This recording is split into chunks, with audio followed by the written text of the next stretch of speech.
So, Polly, this week you posted something very interesting on LinkedIn. Was it about making people take their lunch hours? It wasn't, but that was also a good post, and I did today. Got drenched, and so did you. Um, no, it was the one about sales and marketing teams Yeah. working closely together, or should they work closely together? All that sort of stuff. And I know on spending a lot of time on LinkedIn and also reflecting back on my career being in a sales position, I've had different structures. And I know it's quite a debated topic. Yeah.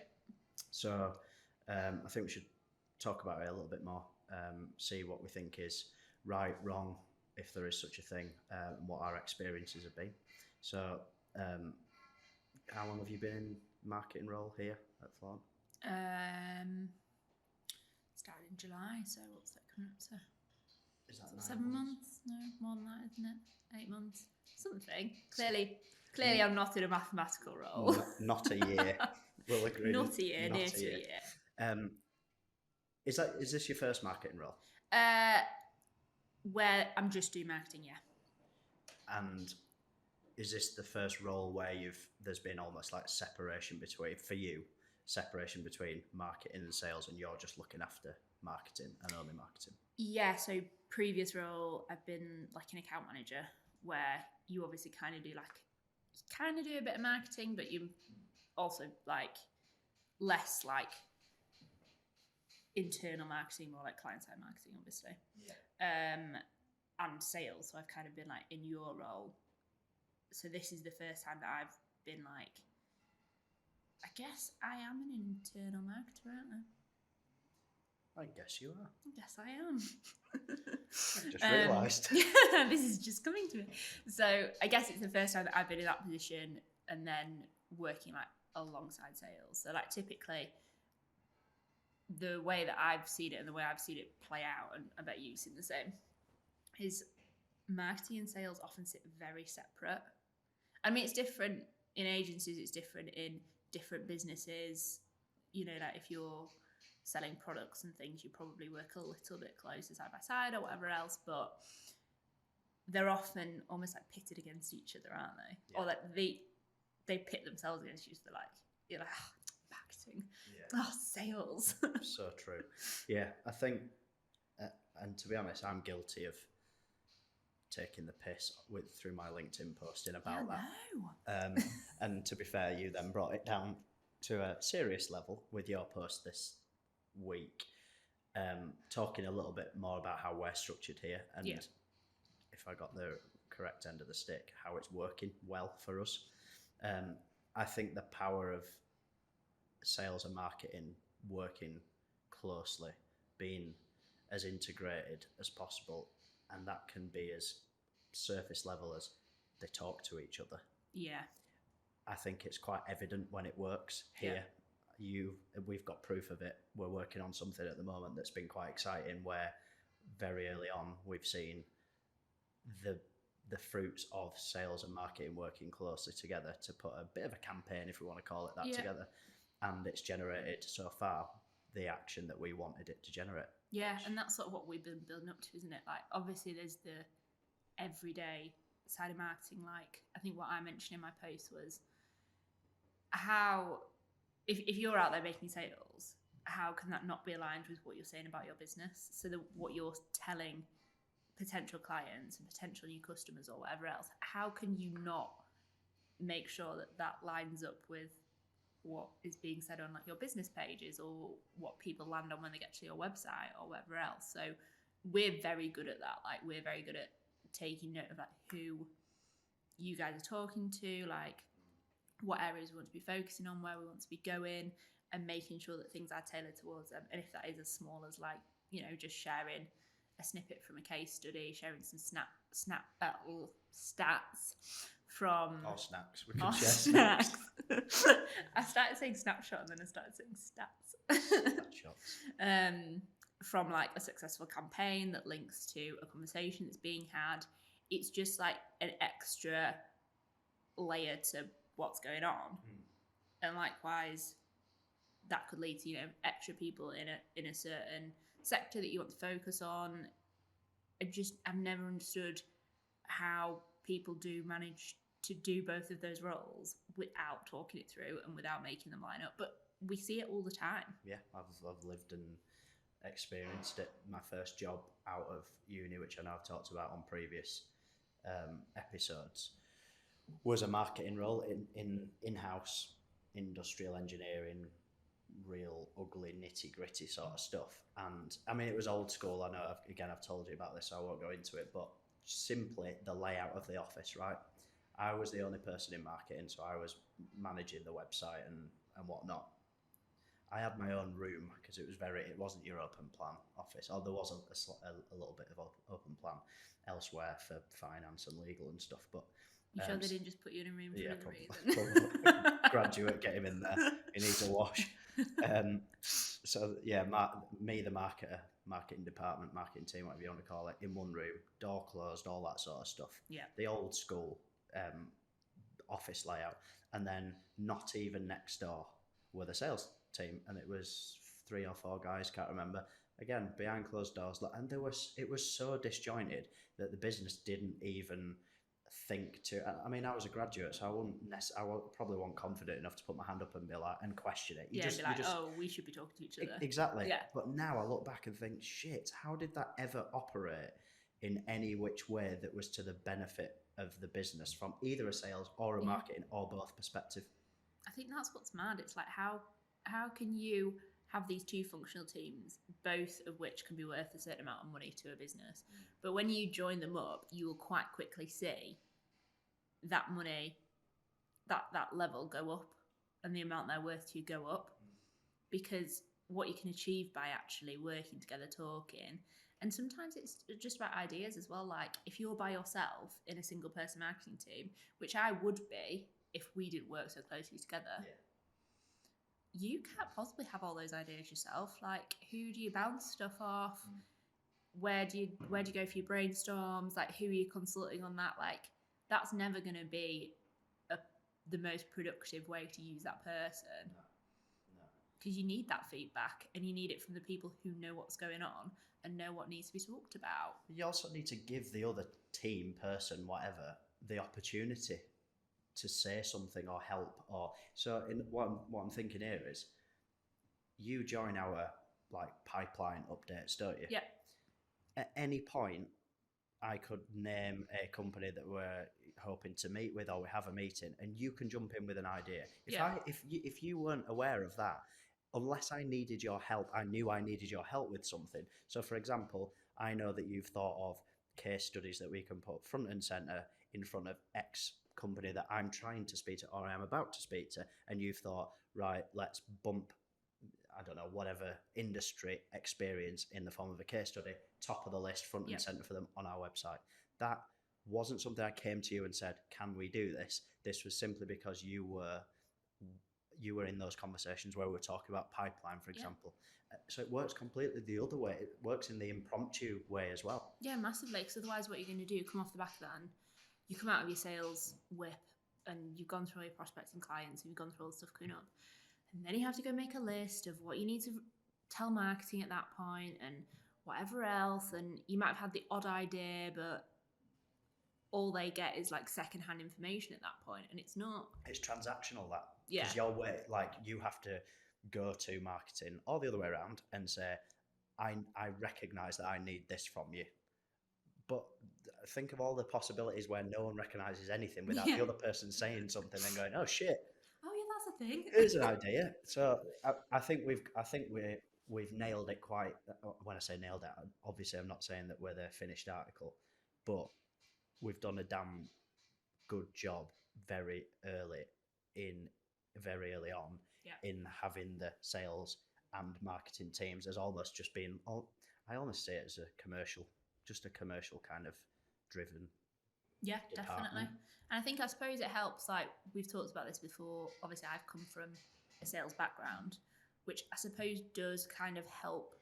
That's probably helped us early on to marry up those teams. Yeah. Because I can see it from your point of view as well, and you've been in a marketing background, so you can see my role from my point of view, which is probably will help massively in how well our teams function together. Yeah. But then alongside that, like you said, it's the bigger things that we're now looking at. It's those big campaigns that actually we're sat working on for hours at a time as a team and looking at it from every angle. And it's not just from a commercial angle.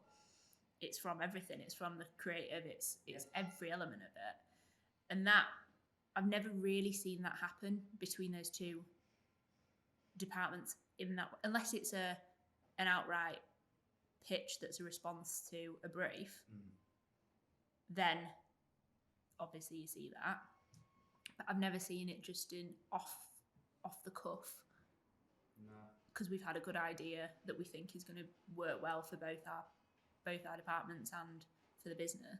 There are loads more examples, as you're saying that I'm thinking of what we've done in the last less than a year, however long we said that you've been here for, where, you know, I'm having a impromptu conversation on LinkedIn, and someone client side has said something about our operating model, and I've told you immediately, and the reason why I've told you is, firstly, we're much of a muchness in terms of our experience, which is what you've just talked through.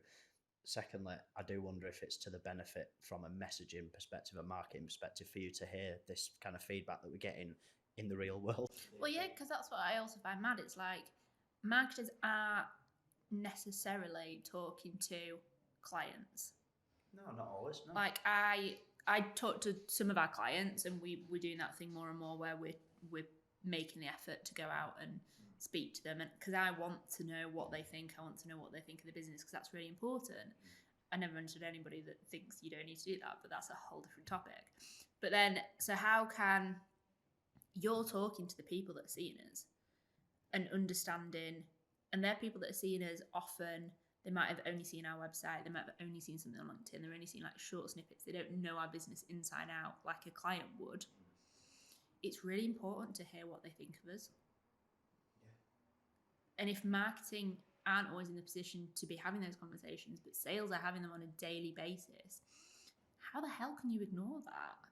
Surely you want to know that. Like, that's massively important to your messaging. It's also massively important to the success of what you're putting out there. Are people seeing you in the way that you're intended?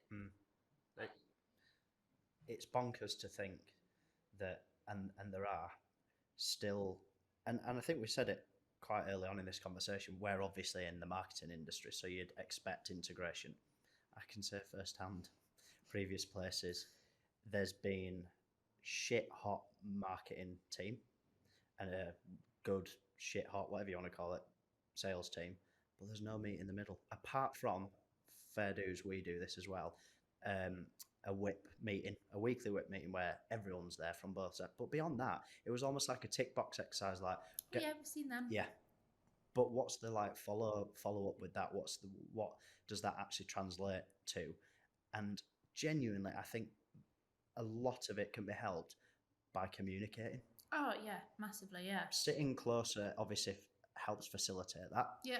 And sometimes you don't sit close, sales and marketing teams, which I still think is bonkers, but it happens. But the level of, the impact that just simply communicating every day about what you or I internally might think, this is trivial, this doesn't matter to the other person, it's nonsense. Try it, say it, but tell them everything. It can have a massive impact, yeah. I think the other thing is, and I'll see what you think of this, there's often in each team like an arrogance that stops them communicating. So like sales think they've done everything, and they like, this isn't a case of every salesperson. This is just purely an example. Say somebody in sales thinks that they've facilitated the call, they've, you know, got this client on the books that they've found via social media or whatever, and they will take full credit for that because they want that praise, whereas they don't want to admit that actually they might have come off the back of a social media post that was part of a wider campaign, that was part of a wider strategy that was facilitated by the marketing department.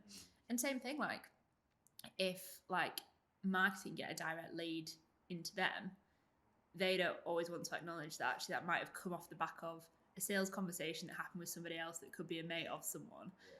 And I think there's often that arrogance of people want their own win. And that's why they refuse to integrate. They almost like look at each other and they're like, oh no. It's and that goes as far as I've seen it, where each team members wouldn't even congratulate the other. Yeah. Well done for that win. Like, I it's bonkers that I can see it and remember it so vividly and clearly. Yet thinking how we're set up here, it's just the complete opposite of that. Yeah. Like the amount of times you and I have said well done to each other on something that obviously we both know. Sometimes it's just about a funny gif. exactly that. Yeah, memes and gifs. Like it does translate. It goes as far as just even saying don't even want to congratulate the other person. And if you really think about it, you can't have the company's best interests at heart, because if a new client came in and it really, if you track it all the way back, it stems from something marketing had done. Yeah. You plus marketing, so I'm saying you as in sales, me, plus the marketing team, plus the business need to do more of that. Oh, definitely. If you're in sales or you're in marketing just for your own ego, I mean, unfortunately, those people do quite well in sales. And there's plenty of them. And they also do quite well in marketing. Yeah. But it all comes back to you have to genuinely give a shit. You can't be like that in a business. It can't be focused around you and your achievements. Yeah, it's fantastic when you do something, you should be congratulated and everything else. But you're there as a team. If someone else in your team makes a sale, that's a win for your team, that's a win for your business. Surely that's like the most important thing. Of course. And at the end of the day, if you've then got future targets looming over you, the best, or one of the best ways to figure out how you're going to get there is looking back at what has worked. Yeah. And if you are not being true to what has worked, so in other words, giving marketing the credit where it was, they played a part in the journey of getting X client on board, or the other way around, sales, you're skewing the data massively. And then you're going to look at that data and go, oh, the wider business, that worked, let's do more of it. But if you're not being honest about what that more of it, you're repeating the wrong thing. Exactly. Yeah. So actually you're possibly shooting yourself in the foot, because you're not actually repeating what worked, and then the business is therefore, as a product of that, is obviously going to be affected as well. Yeah. I can't believe we're saying all of this for 20 minutes, 17 minutes, and there are still... I could talk about this forever. Yeah. I mean, a lot of what we're saying as well, though, does come back to something which we talk about an awful lot on this podcast, which is culture. Yeah. If you have a culture where you do put your teams in competition against each other, or even put individuals in those teams, like, for example, we've seen sales teams where you are ranked against each other. You get prizes for being your top biller or whatever else.